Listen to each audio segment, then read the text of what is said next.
Halo, selamat malam, leader member. Waduh, saya cek and recheck dulu nih. Punya absen dulu nih.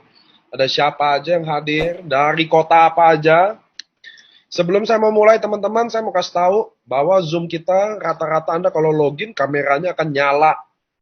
Jadi please Anda yang mandi, atau Anda yang mau ganti baju, jangan harus hati-hati ya teman-teman ya. Saya selalu ingetin kalau saya yang Zoom, saya selalu ingetin bahwa kamera Anda nyala teman-teman. Ini suara saya jelas ya? Jelas ya? Oke. Jadi hati-hati, eh, jangan ada yang kebablasan. Soalnya tiap Zoom ada yang mandi, ada aja yang telanjang. Jangan ya teman. Ini bisa repot nih sekali telanjang di sini repot teman-teman ya. Oke teman-teman, hari ini kita kedatangan seorang suhu, wah, master feng shui, bukan hal yang mistis, bahkan benar-benar bisa dibuktikan secara ada teorinya, ada ilmunya bahkan. Nanti saya akan jelasin orangnya dulu, tapi sebelum itu saya mau nunggu Zoom kita full dulu teman-teman, sambil nunggu ada absen. Saya pengen lihat nih dari kota apa aja sih. Kita nih hari Jumat jarang-jarang Zoom ya teman-teman. Jadi kalau Jumat itu selalu special artist. Jadi Anda kalau Zoom nggak selalu dengerin tentang AFC mulu sih. Jadi kita di AFC di channel kita mau ada teman-teman juga belajar soal soft skill yang lain. Kemarin face reading. Hari ini Feng Shui saya no idea sih soal Feng Shui apa. Makanya kita dengerin aja deh dari masternya.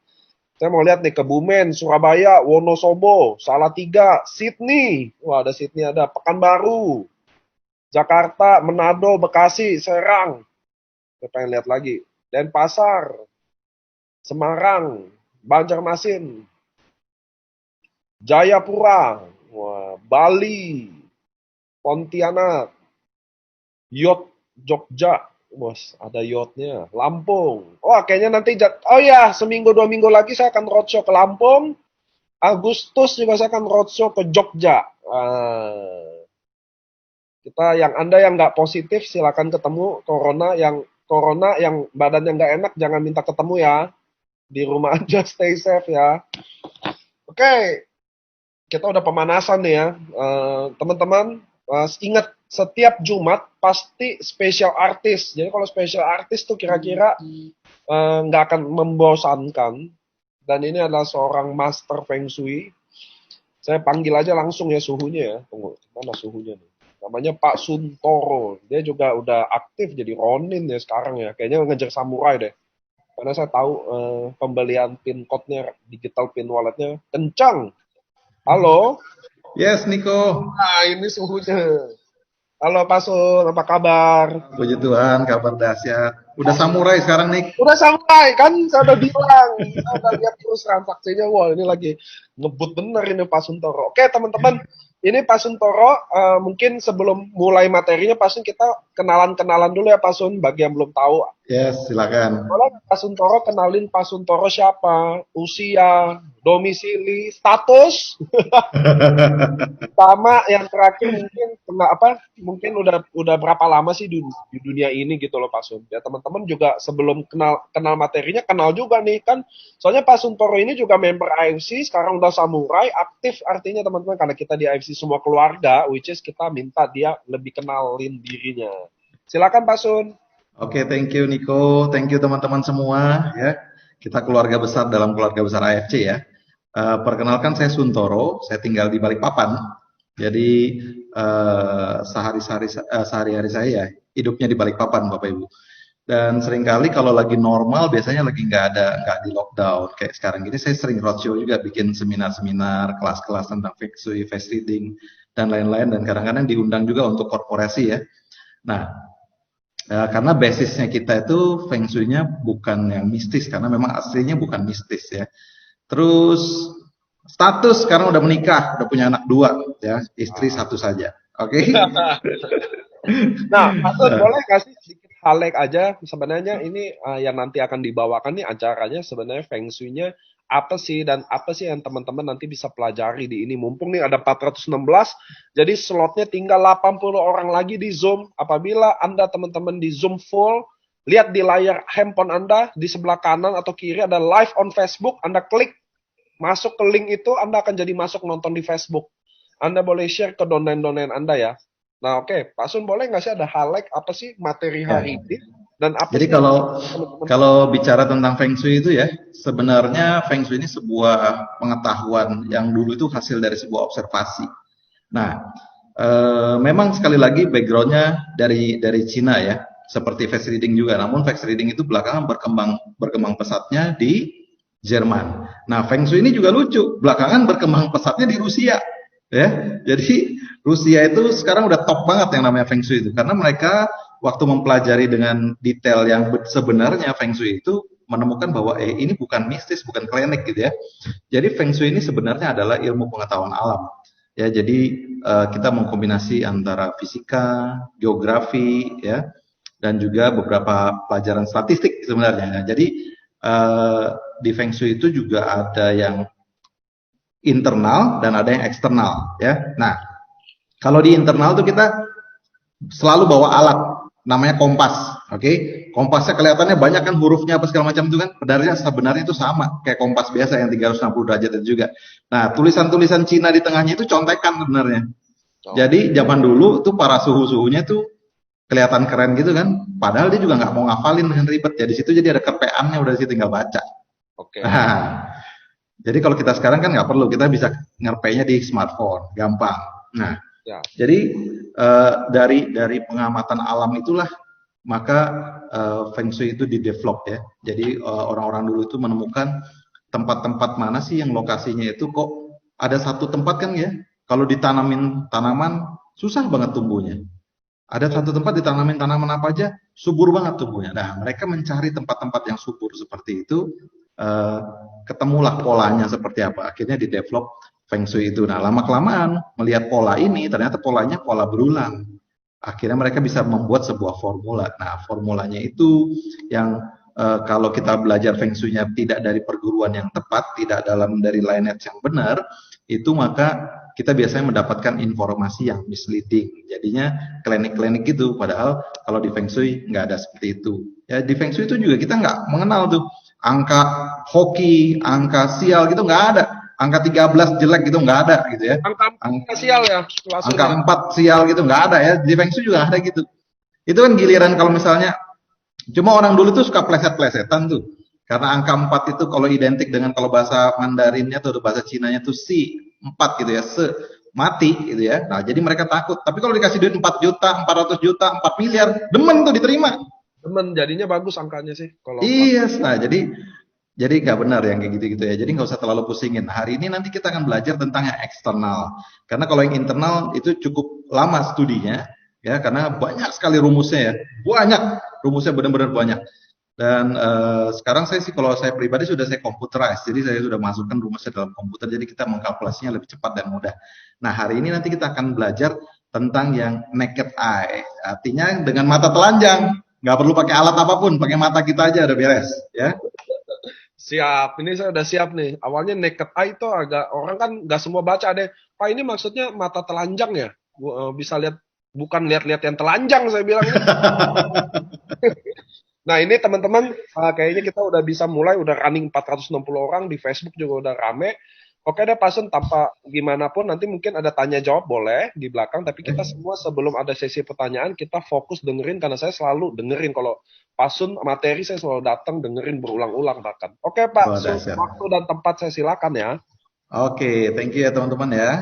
Saya share screen. Nah, udah kelihatan belum di layar kaca semua kelihatan ya? Aman, aman, aman. Oke, nah jadi hari ini kita akan belajar tentang saya jadi nggak ngajarin ya, saya hanya berbagi aja karena sebenarnya Anda juga udah tahu sebenarnya ini, cuma mungkin sekarang ini belum mengerti dengan apa secara spesifik kenapa kok kejadian seperti itu. Nah hari ini sekarang kita akan belajar seperti itu. Jadi Feng Shui ini unik ya sebenarnya. Jadi saya ceritakan tadi adalah backgroundnya sebenarnya Feng Shui-nya sebuah pengetahuan yang ditemukan karena hasil sebuah observasi. Nah, hari ini kita menggunakannya bagaimana untuk selling dan closing. Kalau biasanya orang untuk meningkatkan keberuntungan ya, bisa juga kita manfaatin juga untuk selling dan closing. Oke, karena di AFC ini kita perlu banget nih ya, banyak belajar tentang selling dan closing. Kenapa kita perlu belajar Feng Shui? Ya, karena itu tadi ya, sebuah konsep yang sangat dahsyat ya.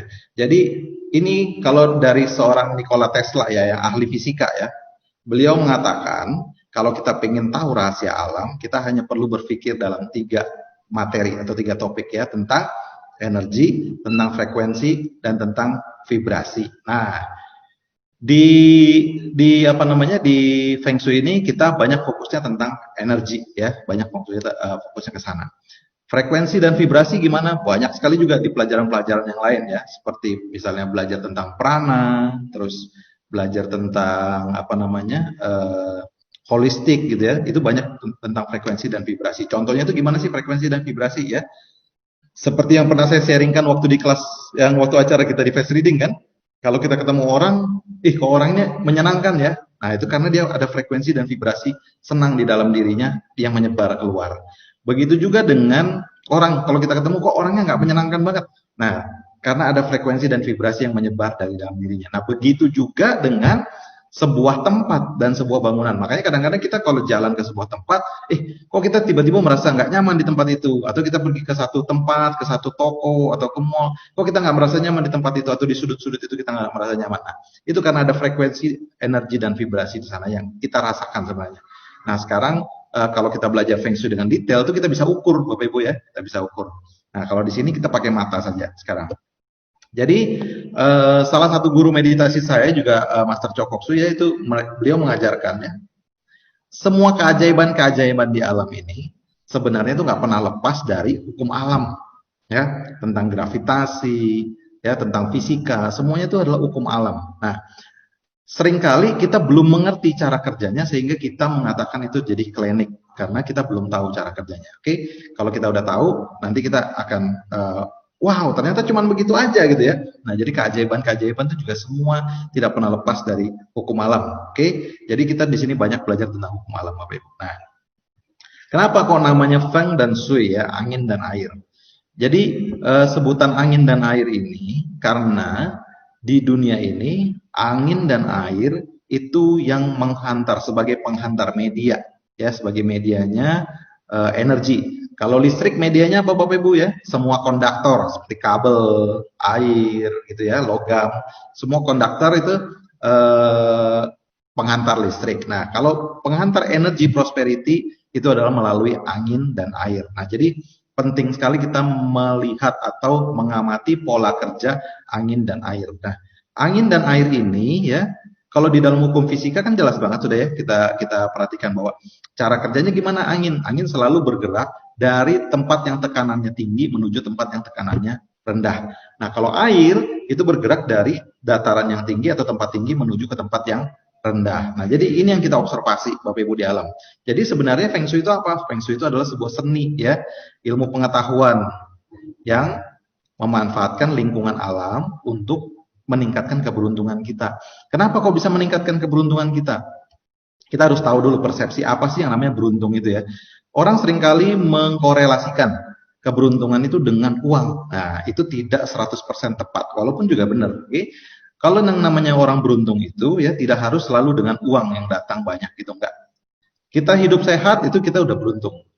Kita rumah tangganya harmonis, kita juga beruntung. Kita terhindar dari kecelakaan, kita beruntung. Setiap hari hidup kita damai ya, tidak terkena musibah dan apapun, itu kita beruntung. Ya, jadi bukan hanya dengan keuangan. Jadi kita tidak fair kalau mengkorelasikan keberuntungan itu dengan uang selalu. Oke? Jadi keselamatan itu kita juga wajib bersyukur karena itu keberuntungan.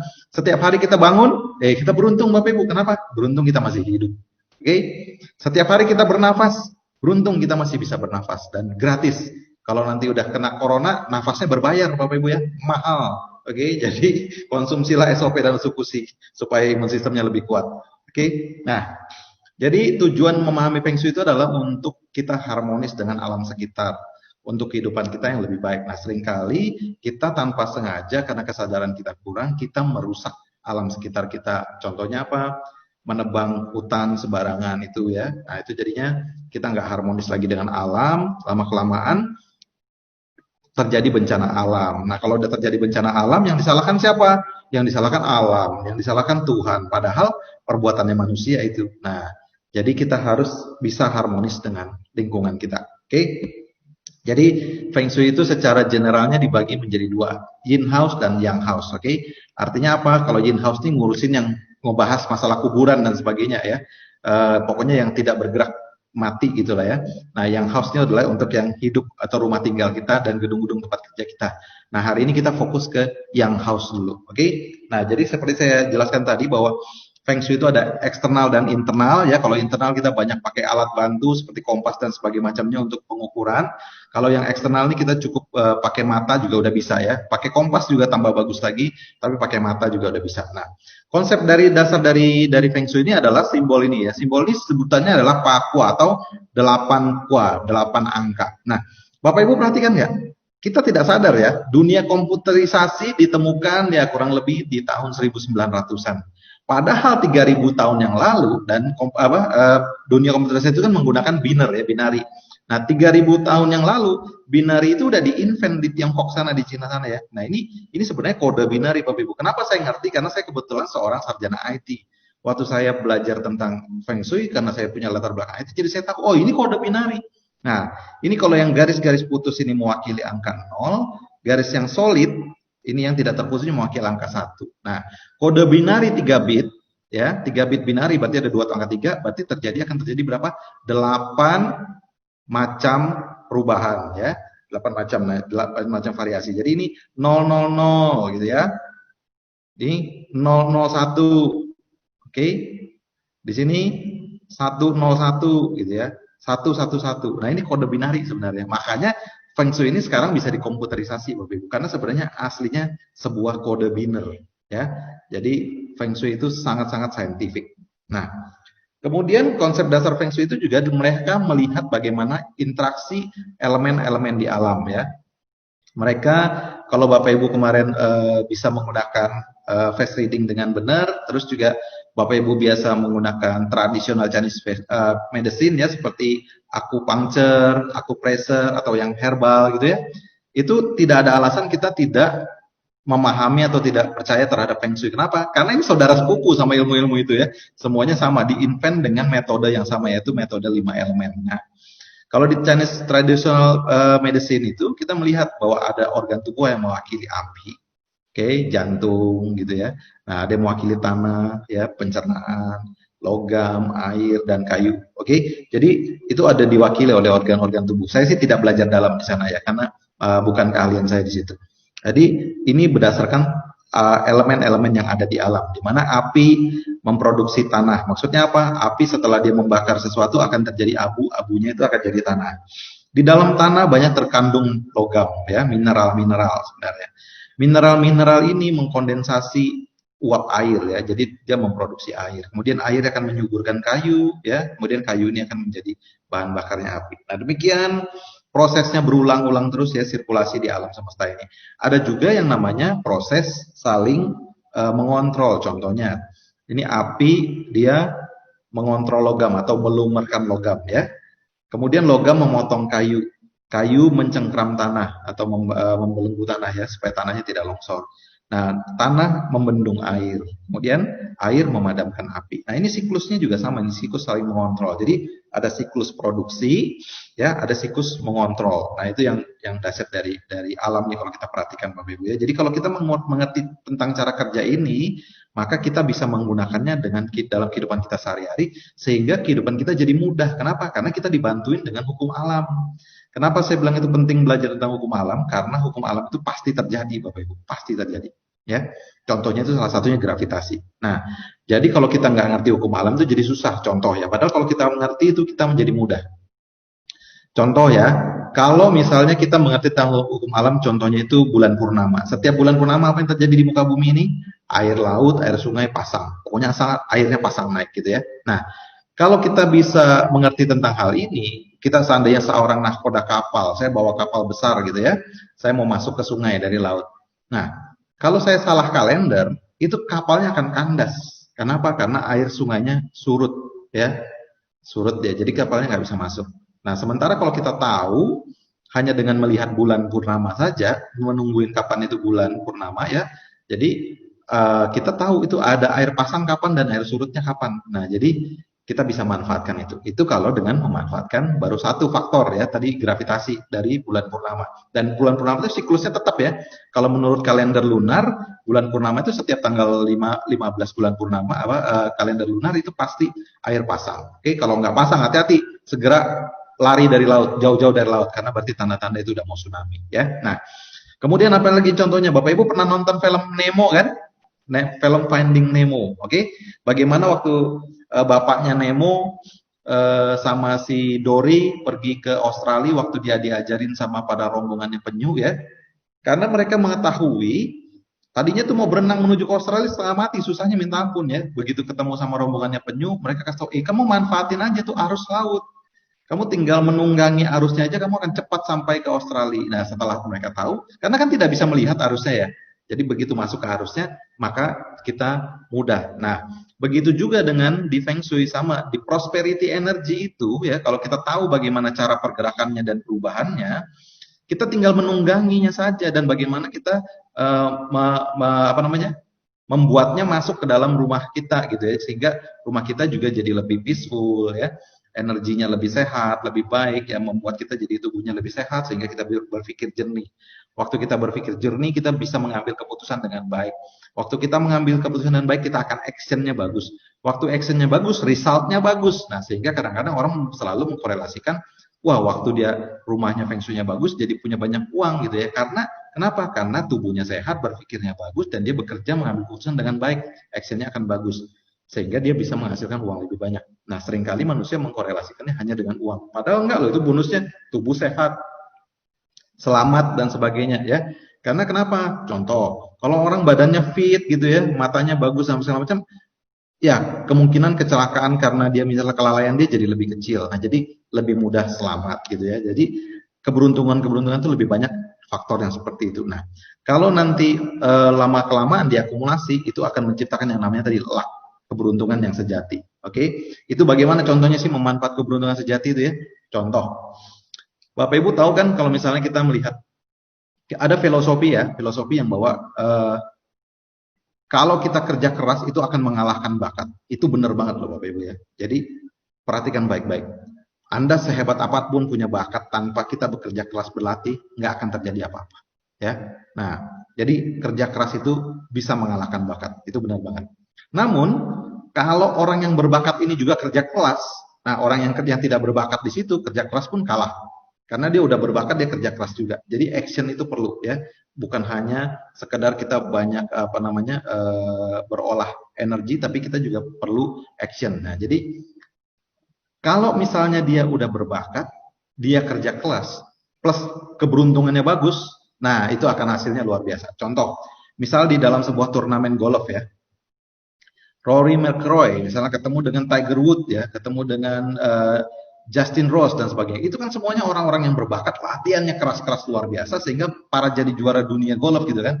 Pada saat misalnya mereka sama-sama bertemu dalam satu turnamen, hanya akan ada satu loh yang jadi juara. Nah, ini ditentukan apa di sini? Ditentukan oleh keberuntungan. Jadi seringkali mereka sudah sama-sama keras bekerjanya, sama-sama udah berbakatnya juga luar biasa ya, tekniknya semua bagus. Namun ada satu faktor lagi juga, faktor keberuntungan. Jadi memang faktor luck ini tidak besar ya. Paling cuma sekitar 10% lah paling gede. Cuman kalau dia udah aktif, nah itu yang lain kalah. Oke, jangan 90% bisa kalah.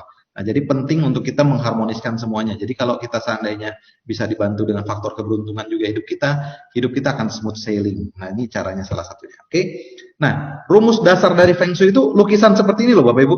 Nah, makanya saya bilang tadi kalau kita tidak belajar ke lineage atau ke perguruan yang benar, itu banyak sekali misleading ya. Karena jarang sekali yang mereka tuh mau menuliskan di buku itu yang sebenarnya. Rumusnya disembunyikan di dalam lukisan seperti ini coba. 3000 tahun lalu disembunyikan dan seperti ini. Kenapa? Karena orang di Tiongkok sana dulu takut banget kalau sampai ilmunya itu ketahuan. Padahal formulanya di dalam lukisan seperti ini. Nah, dia bilang satu tempat yang bagus itu ya, kalau di tempat itu ya di belakang rumahnya itu atau di belakang bangunan itu ada kura-kuranya, di kanannya ada macan, di kirinya ada naga, di depannya ada burung phoenix. Oke? Nah, saya itu udah keliling dunia, Bapak Ibu ya, keliling Indonesia juga ya. Pergi ke kemana-mana, nggak ketemu loh tempat seperti itu ya. Saya ke kebun binatang, ketemu kura-kura, ketemu. Macan ketemu. Burung finik sama naga pernah ketemu Bapak Ibu ya. Jadi di kebun binatang juga nggak ketemu tempatnya. Nah, jadi maksudnya itu apa sebenarnya? Ternyata maksudnya itu adalah tempat yang bagus itu jika di belakangnya mempunyai satu backing ya. Jadi seperti kura-kura, karena kura-kura itu digambarkan sebagai binatang yang longevity atau umur panjang gitu ya. Jadi sesuatu yang lambat, stabil gitu, diam dan kokoh, digambarkan dengan kura-kura ya. Kemudian di sebelah kiri digambarkan sebagai dengan naga, itu adalah sesuatu yang aktif ya, bentuknya bisa panjang dan tinggi juga. Kemudian kalau di sebelah kanan tuh ada macan ya, digambarkan sebagai macan itu adalah sesuatu yang berwibawa, punya energi, punya pamor, tapi jangan terlalu aktif. Kenapa? Kalau macan terlalu aktif bahaya ya, buas sekali gitu ya. Nah, di depannya maksudnya ada burung finik, seperti itu adalah sesuatu, burung finik adalah yang terbangnya cepat gitu ya, dan apa namanya, bisa menghantarkan energi. Berarti sebuah tempat yang depannya itu datar gitu ya. Nah, jadi seperti ini kira-kira gambarannya. Nah, kalau di belakangnya ini ada pegunungan seperti ini ya. Nah, ini dianggap kura-kuranya di sini. Oke, di sebelah kanannya ada bukit kecil gitu ya. Nah, ini berarti macannya di sini. Sebelah kirinya ada bukit yang lebih panjang. Oke, berarti di sini ada naga, dan di depannya datar ya, ada burung kecil seperti itu di sini. Nah, jadi tempat di tengah seperti ini adalah tempat-tempat yang dianggap prosper atau tempat-tempat yang bagus. Nah, kan kita susah banget sekarang nyari tempat seperti ini di kota-kota ya. Nah, maka dengan urban city landform yang sekarang, kita bisa mengkombinasikan, mengkonversikannya ke dalam bentuk-bentuk bangunan. Ya, di kota-kota, daerah-daerah yang lembah seperti ini rata-rata daerah yang bagus ya. Contoh-contoh di Indonesia tempat-tempat yang bagus itu apa? Solo itu dikelilingi pegunungan seperti ini ya, backingnya bagus dan tempatnya lembah. Ya, terus Jakarta salah satunya ya. Terus apa namanya? Semarang, Surabaya, itu kota-kota rata-rata yang bisa populer dan besar, sangat-sangat prosper itu ya. Rata-rata landformnya bagus seperti ini. Ya, Denpasar gitu ya, bagus banget juga. Oke, kalau di Sumatera itu di daerah apa namanya, Medan, terus ke Siantar itu terutama bagus banget ya. Nah, jadi banyak yang bagus-bagus seperti ini Bapak Ibu daerahnya. Oke. Nah, jadi kalau kita tinggal di tempat seperti ini, kita mudah mendapatkan prosperity energy itu masuk ke dalam rumah kita. Oke. Nah, kalau kita pakai rumus formula tadi di dalam bangunan yang sekarang udah modern seperti ini, contohnya gimana caranya kita tahu? Oke, kita pakai rumusnya. Ya, kalau dari ada satu deret misalnya ruko seperti ini, yang mana bagus yang mengikuti formulanya tadi itu? Oke, nomor 1, 2, 3, 4, 5 atau 6. Nah, nomor yang bagus adalah nomor 2. Kenapa kok nomor 2 yang bagus? Karena di kanannya kan ada satu ya. Ada satu bangunan, berarti ada macannya. Sebelah kirinya banyak nih. 3, 4, 5, 6 aktif. Ada naganya sebelah kiri. Depannya datar. Nah, di belakangnya tinggal kita lihat apakah ada bangunan atau tidak. Kalau ada bangunan berarti komplit nih. Ada kura-kuranya juga, berarti dia formulanya lengkap banget ya. 4 formula itu tercapai semua. Nah, terus yang mana yang bagus lagi berikutnya adalah yang nomor 6. Oke, jadi semakin panjangnya 3 ini juga sebenarnya cukup bagus ya, karena kirinya masih panjang ya. Semakin panjang semakin bagus. Kenapa? Karena yang 6 ini sebelah kirinya, lihat ini lahan kosong gitu ya. Sesuatu tidak ada lagi kosong. Berarti ini adalah tempat space yang sangat aktif. Jadi kalau di dalam konsep ini dianggap sesuatu yang kosong itu adalah unlimited ya, tanpa batas dan aktif. Jadi ini juga nomor 6-nya bagus. Nah, kalau kita observasi pakai mata, tempat-tempat yang bagus itu juga ini nomor 1 ini bagus, tapi khususnya untuk rumah-rumah makan gitu ya. Ini bagus banget. Yang di hook ini bagus banget nih. Nomor 1, nomor 6 ini kalau untuk buat rumah makan bagus banget ya. Banyak sekali rumah makan legend itu tempatnya di hook seperti ini. Nah, itu kita bisa manfaatin. Kalau tidak ada, kita ambil yang nomor 2 seperti ini. Nah, kenapa demikian? Karena kalau misalnya yang aktif di sebelah kanan ini aktif, misal kanan nomor 5 ini contohnya ya. Nomor 5 ini kan berarti kanannya banyak banget nih, kanannya panjang aktif. Maka yang dominan adalah wanita. Oke, kalau kirinya yang panjang gini, yang dominan adalah yang pria. Nah, dari sini, dari statistik ini hasil statistik ya. Hasil statistik ini berarti kita bisa, kalau mau dipakai buat selling dan closing gimana? Contoh, misalnya saya mau menawarkan produk, mau nawarin AFC gitu ya, produk AFC ke satu orang klien atau ke satu orang teman. Lihat dulu nih rumahnya nih. Rumahnya nomor 2 ini nggak, berarti kanannya panjang, kirinya panjang kan? Ini pasti yang dominan yang cowok. Nah, tawarin ke bapaknya, karena yang pengambil keputusan bapaknya. Tapi kalau rumahnya di sini, ya, yang nomor 4 ini kan, berarti kanan yang panjang kan? Ini dominan istrinya, tawarin ke istrinya. Jadi lebih mudah closing, karena kalau ditawarin bapaknya, dia juga ngomong, ntar ya, tanya istri dulu. Nah, rata-rata yang biasanya orang suka tanya istri dulu, itu rumahnya kanannya panjang. Atau di sini nih, di hook yang seperti gini nih, ya, kan kanannya empty space ini kan, kosong kanannya ya, kanannya kosong ini berarti kanannya yang aktif, ya lebih lebih panjang ya, unlimited gitu kan, yang kosong itu kan daripada yang ada ini. Nah, apakah biasanya tempat-tempat seperti ini juga eh, wanita yang lebih dominan. Nah, seperti gitu ya. Ini kita bisa ambil tekniknya untuk kita lakukan closing. Nah, kalau yang seperti ini gimana? Ya, ada 1 sampai 9 gini, yang mana yang bagus? Sama ya, nomor 1, nomor 2 ini. Karena kenapa? Kirinya panjang banget. Oke, kanannya ada 1 ya. Berarti kita kalau kalau dia tinggal di tempat yang nomor 2 ini, kita nawarin kemana? Ke bapaknya. Bapaknya yang ngambil keputusan, decisionnya di tangan dia. Atau nomor 9, ini juga sama. Decision ada di tangan bapaknya. Tapi kalau dia di nomor 1, ini decisionnya ada di tangan istrinya. Oke, dia di nomor 8, decision ada di tangan istrinya. Nomor 7 masih di tangan istrinya. Nomor 6 masih di tangan istrinya. 5 50-50 karena kanan dan kirinya sama panjang ya. Ini 50-50 nih kekuatannya. Oke, biasanya kalkulatif. Begitu keempat, mulai si bapak yang dominan. Nomor 3, nomor 2 juga sama, bapak yang dominan. Oke, jadi dengan hanya melihat ini, pakai mata aja kita lihatnya, kita udah tahu, oke, bagaimana menentukannya, yang siapa yang dominan, istri atau suami, ya. Nah, ini contoh di Singapura. Waktu itu saya jalan di Singapura ya.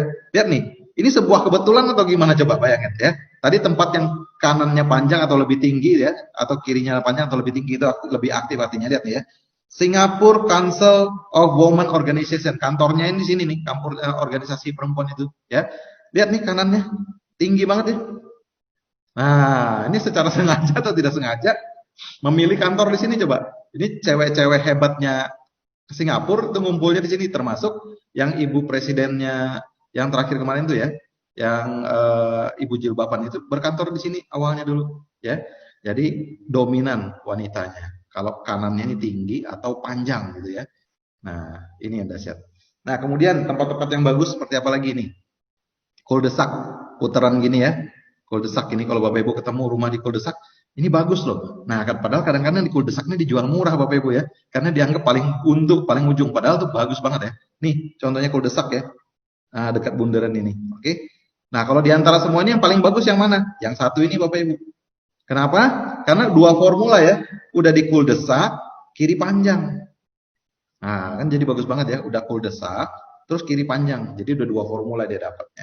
Jadi semakin banyak kita dapat formulanya, semakin bagus. Oke. Nah, kemudian kalau lokasi ada jalan seperti ini ya, melengkung seperti ini, oke? Melengkung ya, seperti busur, maka kita pilihnya di lokasi yang A. Kenapa? Karena energinya lebih soft ketimbang ada yang di B. Ya, ini kalau ada lalu lintas, energi lalang di sini yang ketabrak ini lebih keras energinya, lebih nggak stabil. Yang ini lebih mudah diolah, mudah dicerna oleh manusia energinya. Jadi pilih lokasi yang A dan B. Jadi kalau contohnya ada bangunan A dan B, kita mau berkantor, nih pilih yang mana? Pilih yang A karena dia di dalam tikungan gitu ya, dalam busur tikungan. Ini bagus banget. Oke. Kemudian, nah ini yang kita harus hindarin. Yang harus hindarin ini kita bisa manfaatkan buat dagangan barang-barang produk-produk kita AFC Bapak Ibu. Kenapa? Karena ini berhubungan dengan kesehatan. Kalau Bapak Ibu lihat nih rumah, pendek sendiri di tengahnya, kiri kanannya tinggi, ini namanya suppress, oke? Ada tekanan.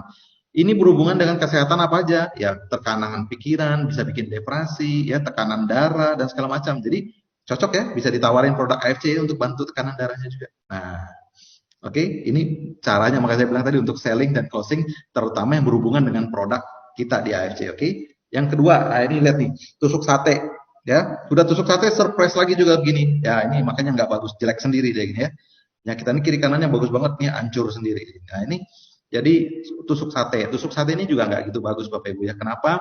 Karena juga dia berhubungan dengan kesehatan. Kesehatannya apa? Macam-macam. Nanti kita lihat dia tusuk satenya di sektor mana. Nanti di halaman terakhir saya akan kasih lihat ya bagian sektor-sektornya. Jadi kalau tusuk satenya ini misalnya di arah timur, nah di apa artinya? Kalau di arah barat apa artinya ya? Jadi banyak macamnya. Kita bisa melihatnya itu juga. Oke. Nih, yang terus dekat sutet ya. aliran tegangan tinggi gini juga nggak bagus. Ini bukan hanya berdasarkan Feng Shui, memang berdasarkan kajian kesehatan juga nggak bagus. Karena kenapa? Radiasi begitu tinggi di tempat dia, seringkali katanya bisa mudah kena kanker, gampang sekali, apa segala macam.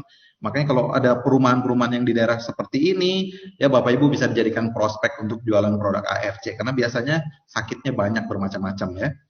Ini dia. Kemudian, nah ini wind tunnel. Oke. Jadi ada bangunan, ada seperti goa, seperti ini di bawahnya ya. Nah ini yang di atasnya ini nggak bagus nih. Oke, ini biasanya punya problem apa? Punya problem yang hubungannya dengan seks organ.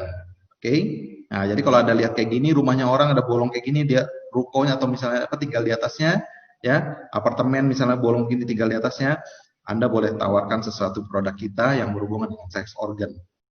Ini bisa terjadi seperti itu. Oke, nah ini juga namanya wind hole ya, lubang seperti ini ya. Ini satu apartemen unik sih, bentuknya bagus banget ya di Singapura ya. Tapi ini banyak sekali problemnya ya. Ini ada lubang ini yang namanya wind hole. Di sini mengakibatkan satu tekanan udara yang begitu besar. Ini kan kalau contoh ya, angin itu kalau lubangnya makin besar, makin gak ada bunyinya Bapak Ibu. Di tubuh kita ini angin yang bisa berbunyi itu di tempat yang lubang-lubangnya kecil, salah satunya kentut. Nah, karena tekanannya besar di sini. Jadi yang di daerah ini, bangunan ini ya, ini yang lantai ini sekitarnya ini semua nggak bagus. Berhubungan dengan tekanan udaranya nggak bagus di sini Bapak Ibu. Ini bisa macam-macam penyakit nih, tekanan darah tinggi, macam-macam ya, kolesterol dan yang berhubungan dengan itu. Ya jadi karena nggak stabil energinya. Jadi ini boleh ditawarin produk AFC di tempat seperti ini. Nah, atau yang ketabrak sudut-sudut tajam seperti ini. Ya, ini sudut tajam ini. Ini namanya poison arrow, sudut tajam seperti gini. Ini juga nggak bagus. Ini biasanya berhubungan dengan jantung, ya penyakit-penyakit kardio. Nah, silakan. Jadi kalau ketemu yang ketabrak sudut-sudut tajam kayak gini, Bapak Ibu boleh tawarin dengan produk AFC juga ya. Nah, ini ya, ini lagi ya wall knife. Ada potongan dinding tetangga seperti ini ya, mengarah ke jendela kita, apalagi kalau ke pintu utama kita. Bahaya ya kalau ada potongan dinding kayak gini ya. Wall knife ini berhubungan dengan apa Bapak Ibu? Ya berhubungan dengan sesuatu yang dipotong juga di tubuh kita. Jadi seringkali bisa ada operasi ini, operasi itu dan juga berhubungan dengan masalah-masalah jantung juga ini ya wall knife ini. Nah, jadi hati-hati ya wall knife. Apalagi kalau di apartemen ya, seringkali di apartemen dibuka pintu apartemen depannya sudah ada dinding kayak gini.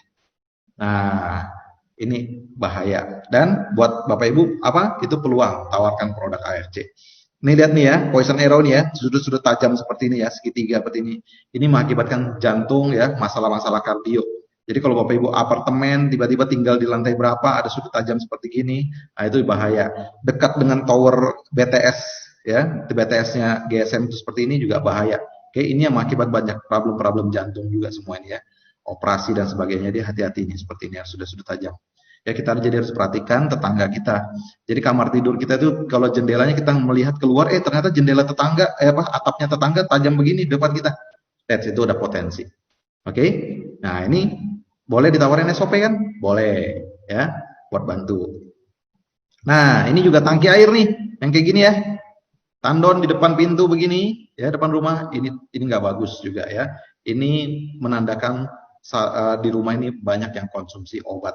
Oke, jadi water tank ini nggak bagus juga. Oke, ini kita kalau melihat seperti ini, pasti di dalam ini banyak konsumsi obat.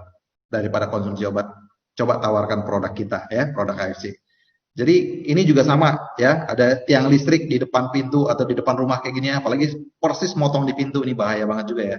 Ini banyak berhubungan dengan jantung ya, kolesterol tinggi, tekanan darah tinggi dan macam-macam yang ada seperti ini. Oke, bahkan berhubungan sudah jangannya udah bypass pasang ring dan segala macam operasi dan kalau ada seperti itu ya.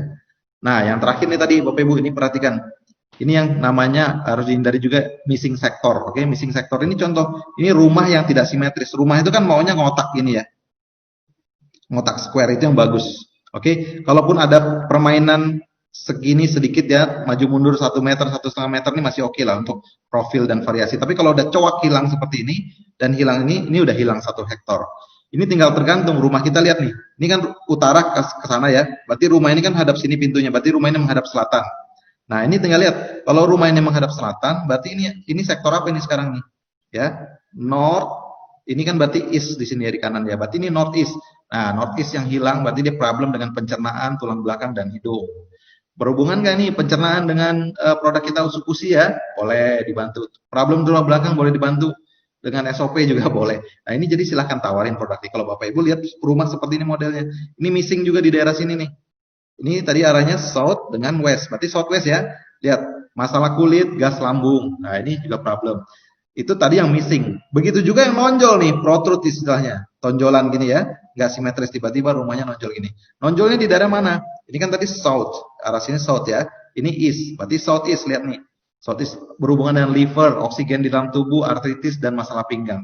Jadi kalau Anda lihat rumah yang asimetris seperti ini, nggak simetris seperti ini, banyak ini yang Anda bisa tawarkan produk kita untuk kita selling dan closing. Nah, begitu juga tadi tusuk sate. Tusuk sate lihat nih, ini tusuk sate rumahnya misalnya ini ya. Berarti di south kan? Ini masalah mata, masalah kardiovaskular, tekanan darah tinggi. Oke, kalau dia tusuk satenya datangnya dari arah utara, tinggal lihat nih, no. Ginjal, telinga, kandung kemih, dan depresi. Nah, oke Bapak Ibu, bagian ini boleh difoto nih, silahkan difoto atau di capture ya, yang bagian ini, karena kan ngafalinnya ribet nih ya. Oke, silakan. Nah, materinya udah habis Bapak Ibu ya. Jadi terima kasih ya AFC udah ngundang saya juga hari ini sharing dan saya happy banget bisa sharing sama Bapak Ibu. Jadi sekarang kita boleh diskusi, saya kembalikan ke Niko ya. Silakan Niko. Oke Pak Sun, tunggu saya nyalain kamera. Karena saya kalau dengar nyatet sambil nyatet. Dahsyat. Memang pembelajar sejati.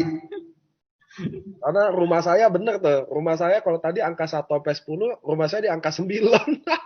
Jadi saya ketawa tuh.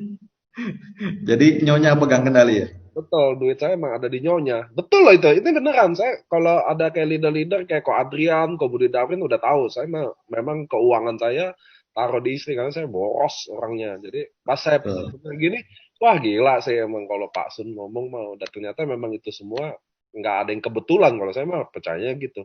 Nah teman-teman, ayo dibuka Q&A, bener-bener hebat. Nah, slide nggak mungkin di-share ya teman-teman, itu punya privasinya Pak Sun dan memang haknya dia. Dan kita juga sepakat juga kalau nggak di-share biar teman-teman bisa nyimak. Nah, ada yang nanya nih Pak Sun. Pak, untuk mengatasi posisi rumah yang suspres, bagaimana menyiasatinya? Oh, disamakan aja tingginya langsung. Oh, Simple kan? oh. Nggak usah pakai aneh. Samakan aja tingginya. Nggak perlu sampai pakai benda yang mahal, nggak perlu. Pasang aja sekarang baja ringan, kasih atap yang sama tinggi udah beres. Oh, kalau ini bagaimana cara mengatasi lokasi yang tusuk sate? Nah, itu nggak ada ampun tuh. Move. The only one. Move. Nggak ada ya. Soalnya Nggak di ada saya obatnya. di dulu waktu rumah saya masih di Sunter, semua sih tusuk sate nggak ada yang laku 1 perak pun. Iya, karena udah dari dulu legendnya kalau sate banyak problem kesehatan. Tapi kalau kalau tempatnya itu kebetulan arahnya bagus ya, itu good banget dipakai buat bisnis tuh. Oh, ada selalu ada positif atau negatif. Ada. Ya, kan yin yang harus balance ya. Oke. Jadi maksudnya kalau rumah itu feng shui-nya jelek justru merupakan opportunity untuk AFSC produk gitu ya Pak Sun maksudnya. Betul banget. Jadi kan tadi kita bisa identifikasi, oh kira-kira dia ada problem kesehatan ini nih. Ya, contoh, misalnya tadi di depannya rumahnya misalnya ada tiang listrik gitu ya, atau apalagi pas di tengah pintu. Potensi banget dia tuh udah punya problem dengan jantung, kardiovaskular gitu. Tawarin produk AFC. Hmm. Atau terus lihat lagi posisinya panjang kanan apa panjang kiri. Jadi tawar Yes, betul. suaminya. Kalau kirinya panjang ngomongnya ke istrinya. Apa ngomongnya ke suaminya. Kalau Ya. kanannya panjang ngomongnya ke istrinya. Ada yang bilang, Pak Sun, rumah saya sebelah kiri yang panjang, sebelah kanan ada vihara. Bagus nggak posisi rumahnya? Nah, kalau di sebelah vihara ini, pastikan Anda harus kuat sekali meditasi ya. Kenapa? Di vihara ini dekat-dekat tempat ibadah itu energinya besar sekali, ya. Nah, jadi kalau kita tidak terbiasa tubuh kita bisa handling energi yang besar, malah akhirnya jadi penyakit. Jadi kita harus meditasinya rajin, olahraganya rajin, karena supaya bisa handling, mencerna energi yang besar itu. Jadi kalau ada di dekat tempat ibadah, pastikan Anda juga seorang yang benar-benar apa namanya spiritual dan rajin beribadah lah, dan juga rajin olahraga. Karena untuk kita bisa menghandling energi yang besar, tubuh fisik kita juga harus kuat dan tubuh energi kita juga harus kuat. Nah, Oh. kira-kira gitu.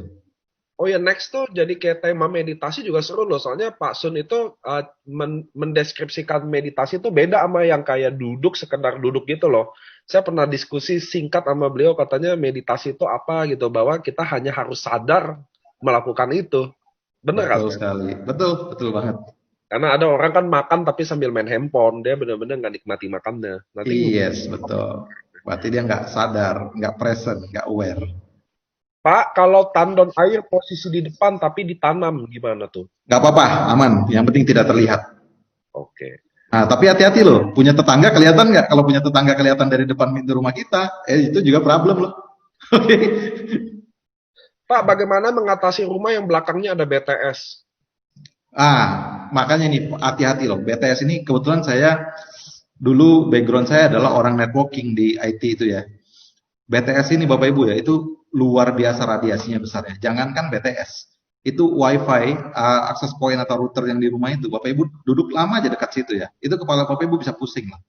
Nah, seringkali juga orang yang naik instalasi di atas BTS itu kalau nggak sengaja kadang-kadang tiba-tiba ada yang on kan dari bawah itu radionya, BTS itu di atas, itu bisa pingsan langsung jatuh tuh dia.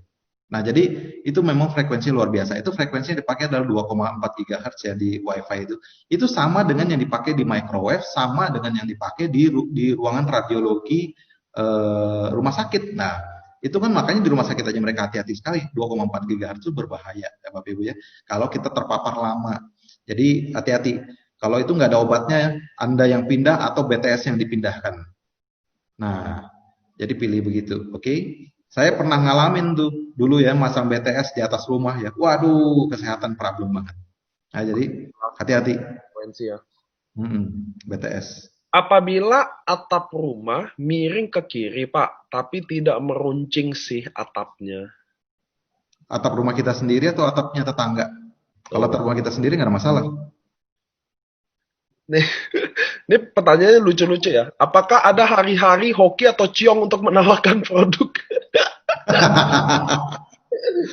Tapi good question ya, itu luar biasa. Saya percaya bahwa semua hari itu baik. Saya percaya banget itu semua. Nah, pertanyaannya adalah good for what? Baik buat apa? Oke. Nah, kita tapi nggak usah pusingin ya, nggak usah pusingin. Ingat, kita harus kenal cara kerja energi ya. Energi, vibrasi dan frekuensi itu bekerja dengan prinsip kesamaan. Oke, contoh. Kalau Bapak Ibu tadi misalnya punya handphone sekarang, ya, dulu handphone Bapak Ibu 2G, ya kan? Nah, sekarang teknologinya 3G. Apakah Bapak Ibu bisa menangkap frekuensi yang 3G? Nggak bisa jawabannya. Sebelum Bapak Ibu ganti handphone yang 3G. Tapi kalau Bapak Ibu handphonenya 3G, menangkap yang ke 2G bisa kan? Karena frekuensinya dia bisa lebar di dalam bandwidth yang sama. Nah, sekarang handphonenya udah 4G. Oke, yang 4G, handphone 4G bisa mengenal 2G, bisa. Mengenal yang 3G bisa. Tapi handphone 2G, 3G nggak bisa mengenal yang 4G. Apalagi sekarang yang 5G. Nggak bisa. Nah, jadi dengan analogi seperti ini, energi, frekuensi, dan vibrasi itu selalu beresonansi dengan yang sama. Contoh. Nanti Bapak Ibu buka YouTube ya. Atau Bapak Ibu bereksperimen sendiri ya. Jika Bapak Ibu punya garpu tala, yang nadanya misalnya C atau Do gitu ya. Anda ada 2 atau 3 garpu tala. Yang 2 didiamin aja, tapi tidak terlalu jauh dari situ ya. Yang 1 diketek, teng bunyi ya. Yang 2 akan bergetar bunyi loh. Nah, energi dan vibrasi bekerja dengan itu. Jadi kalau kita mengerjakan misalnya berbisnis apapun termasuk di AFC terutama ya, niat dan motivasi kita apa nih? Kalau niat dan motivasi kita sekedar cuma mau dagang aja, mau uang gitu ya, nggak pernah peduli sama orang gitu ya. Padahal kita di sini tugasnya juga mulia banget di AFC ini, kita bisa bantu orang hidup sehat ya, bantu orang juga punya pendapatan. Kalau niat kita baik, nah biasanya Bapak Ibu ya, akan selalu disambut baik juga. Jadi nggak usah terlalu pedulin itu. Karena hoki atau luck itu bisa di-create Bapak Ibu, nggak usah khawatir. Bisa di-create. Salah satu cara meng-create-nya adalah dengan pikiran baik. Dengan perkataan baik dan dengan perbuatan baik. Itu salah satunya, ya yang paling mudah. Salah duanya feng shui, ya. Salah tiganya meditasi dan banyak lagi kita tentang seperti itu ya. Saya punya satu materi tentang prosperity sebenarnya ya. Itu yang membahas detail tentang itu semua. Itu kita bisa tahu satu persatu, bisa memahami bagaimana cara kita meng-create luck-nya kita. Ya, jadi salah satu yang sudah saya sayang tadi, dengan pikiran yang baik, perkataan yang baik, dan perbuatan yang baik, itu akan mendapatkan hal-hal yang baik. Jadi nggak usah khawatir nyari hari baiknya, ya karena semua hari itu baik, tapi good for what itu paling penting. Nah, ada satu pelajaran yang detail sih kalau kita mau tahu astrologi, itu tentang astrologi itu yang kita tahu hari ini goodnya buat apa? Apakah bagus buat belajar? Apakah bagus kita buat misalnya bidding, tender gitu ya? Atau kayak bagus kita buat selling dari kita segala macam ya. Nah, itu boleh apapun. Nah, kalau hari ini misalnya kita nggak gitu bagus buat selling, nah, kan boleh bagus buat prospecting dulu, kan buat prospecting. Terus Ya, ya. kita bangun keakraban building rapport. Kapan closingnya? Besok good time baru di closing gitu ya. Jangan nunggu lama-lama. Oke. Dan percayalah Bapak Ibu di dalam 24 jam itu good and bad-nya itu selalu bergantian seperti gelombang ya. Nah, kita nggak usah pusingin. Sebenarnya di dunia ini tidak ada yang bad. Ya, semua Tuhan tuh ngasih kita itu sebuah pelajaran sebenarnya di situ. Jadi nggak ada yang bad. Cuma kita penting tahu makainya buat apa. Yin itu dipakainya seperti apa, yang itu dipakainya seperti apa. Kalau kita ngerti cara makainya ini semuanya, nggak ada yang bad loh di dunia ini. Karena kita sepakat kan Tuhan itu maha baik kan. Kalau Tuhan itu maha baik, nggak mungkin Tuhan itu menciptakan sesuatu yang buruk buat manusia. Apalagi manusia itu katanya diciptakan menurut rupa dan citranya Tuhan itu sendiri. Gitu. Jadi pasti tujuannya baik. Nah, kira-kira gitu sih analogi Oke. berpikirnya. Beberapa pertanyaan lagi. Posisi tempat tidur sebaiknya bagaimana dengan posisi jalan? Oh, ada yang mistis-mistis yang dulu ya ngomong. Kalau misalnya kakinya ngadap ke jalan, terus seperti posisinya orang mati. Nah, itu nggak benar juga Bapak Ibu ya. Bapak Ibu kalau sekarang lihat ke rumah duka yang di kota besar, ada yang bentuknya rounded ya. Biasanya mayatnya ngelilingin pilar, itu kakinya kan banyak yang nggak ngalangin ke jalan. Jadi nggak usah pusingin ya. Kalau mau misalnya kaki mau ngadap ke jalan juga nggak apa-apa ya. Jadi nggak usah terlalu pusingin yang aneh-aneh kayak gitu ya. Jadi harus pakai logik. Yang paling bagus adalah pastikan waktu kita tidur di bagian kepala kita, yang pertama tidak ada beam di atasnya. Tahu beam ya Bapak Ibu, balok, tidak ada balok di atasnya. Kalau ada balok gimana Pak? Simple, bikin plafon aja tutup beres. Oke. Nah, kalau bikin plafon di kamar tidur sebaiknya flat, tidak yang drop ceiling. Karena kalau di drop ceiling jadi bentuknya jadi bentuk seperti beam kan. Nah, jadi bentuk plafonnya yang drop ceiling saja yang datar, yang flat saja yang datar supaya aman kepalanya. Itu yang pertama. Yang kemudian pastikan di belakang kepala kita tidak ada air seperti keran air, toilet, pipa-pipa air gitu, pastikan nggak ada. Kenapa? Karena waktu tidur kita butuh satu tempat yang benar-benar steady, calm energinya gitu ya. Nah, jadi jangan ada yang aktif. Kalau ada pipa air kan airnya aktif ya. Akuarium, Ada toilet. akuarium juga ngaruh ya. Ngaruh, ngaruh banget. Akuarium itu aktif ya. Nah, jadi sebaiknya di belakang kepala bagian headboard kita itu pastikan tidak ada apa namanya itu WC klosetnya itu ya, tidak ada wastafel, tidak ada pipa air, ya shower dan sebagainya. That's it, udah simple begitu aja. Oke, bagaimana mengatasi wall narrow atau BTS atau ujung menara yang kelihatan dari jendela atau pintu apartemen? Itu dia, nggak ada obatnya ya, kecuali BTS-nya move atau Anda yang move. Ya, ya, That's ya. simple ya. Jadi kita harus fleksibel seperti air. Kalau nggak bisa dengan cara ini kita yang ngalah. Ini ada pertanyaan lucu nih. Kalau rumahnya tidak ada tetangga kiri dan kanan, itu berarti dominan suami atau istri, Pak? Oke, kalau ini hitungannya 50-50 tadi ya, sama. Nah, ini ada satu istilah namanya lonely mountain formation, oke? Apakah bagus? Not so good. Oke, karena kecenderungan terjadi kayak Anda bisa punya seperti emosi loneliness tinggal di rumah seperti itu. Pasti, karena kalau nggak ada tetangga kiri kanan kan dia ada di Yes. hutan juga kan? Ya, makanya namanya juga lonely mountain formation gitu ya. Which is ada orang yang aneh juga mau tinggal di... Ya oke, lanjut ya. Malam Pak, rumah saya di bagian depan rumah, posisi di pinggir jalan ada tiang listrik, namun tidak berpotongan dengan pintu rumah. Jadi bagaimana? Lumayan aman masih. Kalau yang paling parah itu kalau pas berpotongan dengan pintu rumah. Oke. Oke. Pak, seberapa akurat ilmu Feng Shui ini? Karena ini statistik, otomatis pasti ada errornya. Ya. Oke? Pasti ada errornya. Balik-balik itu statistik. Namun kalau ditanya akurasinya berapa, dari pengalaman saya selama ini mempraktekkan ya, akurasinya di atas 90%. Oh ya? Iya. Waktu ngomongin soal rumah aja saya langsung kaget sambil ketawa-ketawa, udah nggak tahan nih, bocor ketawa. Karena saya benar-benar wah gila hebat banget. Lanjut, rumah yang bagus. Saya sekarang mulai spesifik pilih tinggal 5 pertanyaan ya teman-teman ya, karena waktunya Pak Sun super mahal loh teman-teman, nih sejam juga. Nah Pak Sun saya mau nanya 5 pertanyaan lagi. Ada yang nanya sebenarnya rumah yang bagus ngadep mana sih? Nah, kalau ngadap ini juga sama ya. Jadi ngadap itu ada periodenya. Oke, ini sharing teman-teman boleh catat ya, ambil catatan ya. Jadi periodenya itu memang macam-macam tergantung pakai konsep apa. Tapi yang paling detail adalah kita pakai konsep yang 2718 itu ya. Jadi kalau misalnya sekarang nih periode yang 27 tahun. Dari sejak tahun 2017 ya, 2017 ya ingat karena pergeserannya di 2017. Oke. Sampai 27 tahun ke depan, berarti 2044 ya? Yap. Nah, 2044. Itu arah yang bagus ya. Catat ya, ada 4. Oke, north, east, southwest, southeast. Oke. Nah, berarti arah kebalikannya kurang bagus. Oke. Sebelum 2017, arah kebalikannya itu yang bagus.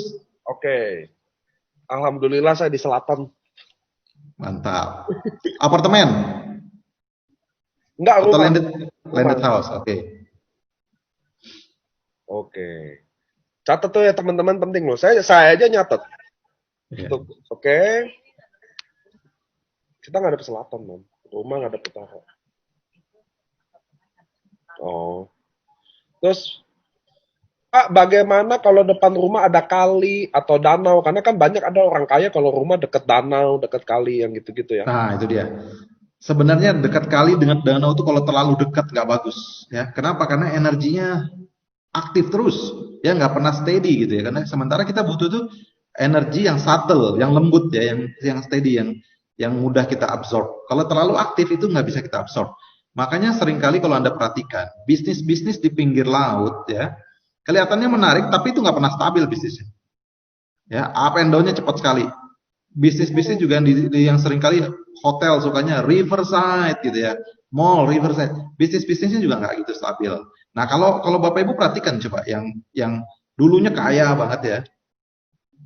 Terus pindah ke Pluit, belakangnya ada yacht situ kan. Bagus-bagus rumahnya keren-keren ya di Pluit kan. Ya benar. Nah, sejak pindah ke situ biasanya kesehatannya mulai terganggu. Iya. Ya. Nggak berhubungan dengan uang, belum tentu uangnya habis, belum tentu ya. Tapi nomor satu kesehatan pasti problem. Nah, Pak, pertanyaan dua lagi. Pak Sun, kalau rumah yang dulunya bekas kuburan bagaimana, Pak? Dulunya tempat pindahan kuburan-kuburan, gimana efeknya ke kesehatan dan ekonomi? Thanks. It's okay, nggak ada masalah selama formula tadi terpenuhi ya, nggak ada masalah. Karena kalau kuburan itu kan cuma bekas saja. Yang jelek dari kuburan itu apa sih? Sebenarnya bukan mayatnya kan? Kenapa? Kalau kita berpikiran mayat itu jelek, satu saat kita jadi mayat loh. Ya, jadi jangan berpikiran jelek. Oke, mayat itu is good. Oke, karena itu juga bagian diri kita. Yang tidak bagus di kuburan itu adalah karena energi akumulatif. Nah, Bapak Ibu biasanya kalau ke kuburan ngapain sih? Anda party ya di kuburan? Enggak, nangis-nangis, ya. Nah, jadi ada sadness energi gitu kan, yang di situ kan. Terus biasanya kebanyakan orang dikubur itu apa? Penyakit. Nah, penyakit gitu ya. Jadi sickness energi yang berkumpul di situ diakumulat. Jadi kalau misalnya diakumulasikan dikategorikan dengan energi yang buruk dan enggak, saya rasa di kuburan juga nggak itu buruk, cuman energinya terlalu yin karena semuanya adalah silent, diam, tempat diam gitu kan ya. Jadi terlalu yin istilahnya itu. Nah, makanya kita sementara manusia yang hidup ini butuhnya adalah yang. Nah, namun kalau sudah jadi komplek perumahan dan mayat-mayatnya memang udah diangkat dan bagus dengan bersih loh ya, nggak ada masalah. Yang masalah itu kalau mayatnya masih ada di bawah tuh, tengkorak-tengkoraknya masih ada di bawah. Nah, itu masih repot. Karena kenapa? Karena biar bagaimanapun ya, ingat hukum kekekalan energi. Energi itu secara fisika, energi tidak pernah bisa dimusnahkan. Betul. Tidak pernah juga diciptakan oleh manusia. Energi sudah ada di alam diciptakan Tuhan. Energi hanya bisa digunakan dan dimanipulasi bentuknya dari mekanik jadi listrik, jadi kinetik dan sebagainya. Ya, Anda bisa itu. Nah, sejak manusia itu lahir ke dunia ini, tubuh kita ini energi, tubuh kita energi ini ya. Tubuh fisik kita ini juga energi, tulang belulang kita juga energi. Energi kita itu masih ada dan energi itu punya kesadaran, ya. Jadi energinya itu masih ada di situ. Makanya kalau dia di-move, dipindahkan dengan benar, tidak akan masalah. Tapi kalau nggak dipindahkan dengan benar, nah itu yang akan jadi masalah. Oke. Oke. Pertanyaan terakhir nih dari Kobatsuki. Suhu nyambut periode 9 akhir 2020. Ngerti Feng Shui ini. Apa yang perlu dipersiapkan nih buat yang pemula atau awam? Pertama saya mau kasih tahu dulu sebelum Suhu jawab. Yang teman-teman harus siapkan adalah kita akan siapin launching Subarasi. Jadi teman-teman siap-siap ya. itu ini ramalan-ramalan jelas nih. Jadi yang dipersiapkan yaitu nanti ada Subarasi pastinya. Tutupan Dubai. Jadi persiapan rank ya teman-teman. Oke, lanjut ke Kosun. Ya, jadi jadi sering kali dulu Feng Shui itu dipakai buat forecasting, keliru besar. Jadi ini bukan tools yang tepat untuk forecasting. Oke, nah jadi kita jangan meramal pakai Feng Shui ya, apalagi meramal cuman pakai satu elemen sio aja gitu ya, jangan, sangat-sangat tidak akurat ya. Ya, Oke. karena itu bukan tools ya. Silakan pakai astrologi masih lumayan akurat, oke? Nah, jadi kalau yang lain tuh nggak usah dipusingin. Nah, yang perlukan kita, kalau saya tipenya adalah manusia yang saya nggak terlalu mau pusingin tentang future. Yang saya lakukan adalah saya tipe orang yang mempersiapkan antisipasi. Nah, karena kalau antisipasi kita bagus, Anda don't care dengan future itu, ya. Kenapa? Karena future itu bisa kita create kok. Yang paling penting antisipasinya apa? Contoh, kalau sekarang ini kondisi krisis ini contohnya gitu ya. Kalau kita sudah mengantisipasi dengan baik, misalnya kita punya tabungan yang cukup ya, dana daruratnya cukup, Anda di lockdown 1 tahun nggak akan pusing, karena dana darurat kita udah siap. Oke, nah itu bagian daripada antisipasi. Kalau kita menjaga kesehatan dengan konsumsi suplemen-suplemen yang bagus, pola hidup sehat dan sebagainya, Anda nggak usah takut di future ada penyakit apa dan segala macam, karena kita udah ada sifat antisipasi. Seandainya kena pun nggak akan berat. Karena kita sudah antisipasi. Nah, itu jauh lebih penting. Jadi kalau misalnya menyambut periode 9 di 2020, sebenarnya 2017 saya udah tes tadi kan, 2017 ini sudah mulai berubah ya, nanti puncaknya itu benar-benar di 2020 ini ya, perubahan itu sendiri. Nah, itu apa namanya? Yang kita perlu antisipasi adalah pastikan yang pertama, kalau bisa rumah kita menghadap tempat arah yang bagus tadi itu. Ya, karena prosperity energy lagi datangnya dari 4 arah itu. Oke. Nah, kalau kita hadap di situ lebih mudah. Terus pertanyaannya, loh Pak Sun, kalau rumah saya itu udah telanjur hadapnya selatan atau hadapnya barat kayak gimana? Nggak usah pusingin Bapak Ibu ya. There always solution for every problem. Ya, solusi terburuknya adalah pindah. Tapi kalau masih bisa kita oprek, nah ini kan kita tadi baru belajar tentang yang eksternal ya. Yang internal tadi yang pakai formula internal banyak Bapak Ibu yang nggak usah pusingin. Kita ada teknik-teknik yang lain. Ya, jadi solusinya gimana? Nanti boleh undang saya. Nah ini oke, pertanyaan udah. Pak Sun boleh nggak nanti ketik nomor handphone Pak Suntoro karena udah banyak yang nanya juga. Nomor handphone Pak Boleh. Suntoro nanti Pak Sun boleh chat. Teman-teman jangan chat dulu ya. Pertanyaan juga udah selesai. Jadi nomor handphone Pak Suntoro dia akan kasih itu. Nah teman-teman saya akan tutup aja karena kita hari Jumat special guest aja sambil. Nah itu Pak Suntoro udah chat. Tolong jangan di chat dulu biar chatnya nggak kemana-mana. Saya mau kasih tahu teman-teman, hal kayak begini bagi Anda yang percaya silakan, bagi yang enggak apa-apa, nggak usah Yes, nggak usah didebat-debatin, pusingin. nggak usah Ya, didiskusiin, ya benar. Ini kan kita cuma nambah aja soft skill, biar kita bisa nambah pengetahuan aja sih teman-teman. Ada orang yang percaya, go ahead, ada yang enggak apa-apa. Sama kayak dunia prospek, ada yang percaya mah enggak ya. Cuma ya, ini AFC hadirin Pak Suntoro ini buat teman-teman nambah ada ilmu baru yang mungkin nggak pernah ada juga yang pernah sharingin hal beginian. Termasuk kami, saya juga hal-hal yang suka banget belajar hal baru. Kenapa sih kalau kita bisa pelajari, kenapa enggak? Nambah wawasan, kenapa enggak? Betul nggak sih teman-teman? Nah, oke teman-teman, mudah-mudahan dari sini kita bisa satu bisa belajar dari arah rumah yang baik, arah rumah yang enggak, dan itu ada dari dulu sampai Anda ketemu arsitek apapun pasti dia nawarin Feng Shui pasti udah ada sih. Bahkan setahu saya sekarang kuliah-kuliah arsitek udah ada pelajaran Feng Shui itu sedikit yes. atau Sekarang jadi bidang studi wajib di arsitek. betul. Terus yang Nah, kedua adalah kita bisa jadi tahu at least yang dominan suami atau istrinya, mungkin juga dari beberapa penyakit-penyakit yang kita bisa pancing karena waktu kita prospek kan kita cari kebutuhannya, mungkin kita bisa tebak-tebak sedikit. Bagi teman-teman yang ketinggalan atau tadi kecepatan, nonton siaran ulangannya di Facebook ada, yang Anda bisa catat. Saya juga nyatat-nyatat kenapa ya nambah-nambah belajar kenapa enggak sih? Ada ilmu lebih kenapa kita nggak pelajari? Bagi yang nggak terlalu cocok atau apa, nggak apa-apa, nggak usah mau berargumen nggak cocok ya udah jangan ya udah don't get it aja. Oke ya teman-teman. Sebelumnya kita mau terima kasih ke Pak Suntoro dulu semuanya hari ini. Dia udah luangkan waktunya ke Pak Sun semuanya. Saya mau terima kasih lagi ya Pak Sun untuk isi di AFC channel ini. Mudah-mudahan topik kedepannya menarik lagi. Karena topik Pak Sun nggak ada yang pernah dengar. Saya jujur nggak pernah dengar deh. Kayak gini-gini yang which is bagus banget secara simple bisa diajarin ke kita dan secara kita juga bisa terima nggak ribet-ribet. Oke Pak Suntoro saya mau bilang terima thank kasih. you. Thank you Dan banyak Niko. Thank you teman-teman semua. Thank you. Dan teman-teman AFC yang selalu ada di channel setia, saya yakin bahwa saya selalu bilang ke Anda, ingat, setiap pertemuan yang tidak Anda datang mungkin adalah pertemuan terpenting Anda di hidup Anda. Oke, saya mau bilang, saya mau tutup. Selamat hari weekend. Besok udah Sabtu, ada channel dokter setiap Sabtu. Oke teman-teman, see you hari Sabtu jam 3. Saya juga mau bilang terima kasih ke Pak Suntoro semua. Thank Dadah, you. AFC Thank you. Thank family. you. Thank you.